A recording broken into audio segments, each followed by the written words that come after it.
Selepas pembukaan kota Mekah, Rasulullah SAW telah mengatur 3 strategi untuk mengembangkan Islam.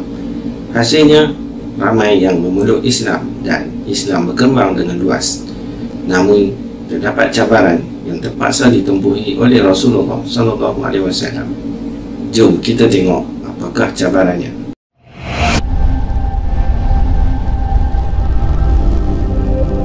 Assalamualaikum.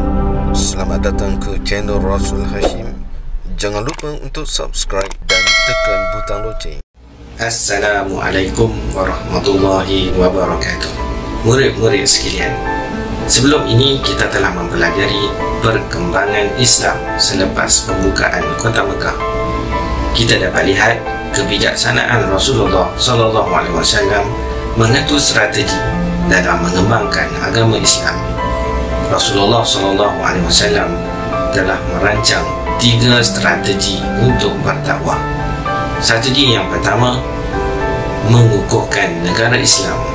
Strategi yang kedua, menekankan tanggungjawab berdakwah. Dan strategi yang ketiga, menjalinkan hubungan luar. Kesannya, ramai yang memeluk Islam dan Islam dapat berkembang dengan luas di semenanjung Arab. Namun begitu, banyak cabaran yang terpaksa ditempuhi oleh Rasulullah SAW dan para sahabat ketika berdakwah. Antara cabaran-cabarannya adalah peperangan dan golongan munafik. Cabaran yang pertama yang ditempuhi oleh Rasulullah SAW dan para sahabat adalah peperangan. Kenapa peperangan berlaku? Peperangan berlaku adalah punca daripada kemarahan dan rasa tidak puas hati orang-orang musyrikin terhadap kejayaan pembukaan kota Mekah. Kemudian mereka berasa terancam dengan perkembangan Islam dan mereka berusaha untuk menghalang perkembangan Islam. Maka dengan itu tercetuslah beberapa peperangan. Antaranya adalah peperangan Hunain dan peperangan Tabuk.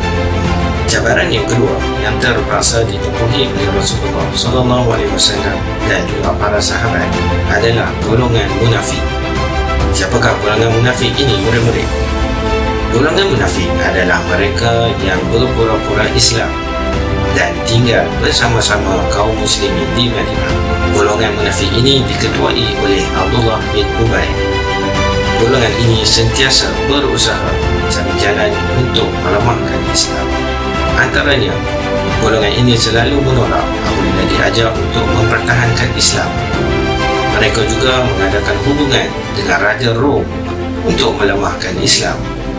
Selain itu, mereka juga membina Masjid Dirar untuk menyaingi Masjid Quba, iaitu masjid yang pertama dibina oleh Rasulullah SAW. Itulah cabaran-cabaran yang terpaksa ditempuhi oleh Rasulullah SAW dan para sahabat. Apakah pengajaran yang dapat kita ambil daripada kisah ini? Yang pertama, sebagai seorang Muslim, kita bertanggungjawab berdakwah untuk menyebarkan agama Islam kepada semua orang. Yang kedua, sebagai seorang Muslim, kita wajib menjaga kesatuan dan perpaduan umat Islam serta rakyat Malaysia. Dan yang ketiga, sebagai seorang Muslim, kita perlu menuntut ilmu, kerana dengan ilmu kita dapat melindungi diri kita daripada anasir-anasir buruk yang disebarkan oleh musuh-musuh Islam. Itu saja untuk kali ini. Semoga bermanfaat dan jangan lupa subscribe untuk menyokong Ustaz. Assalamualaikum.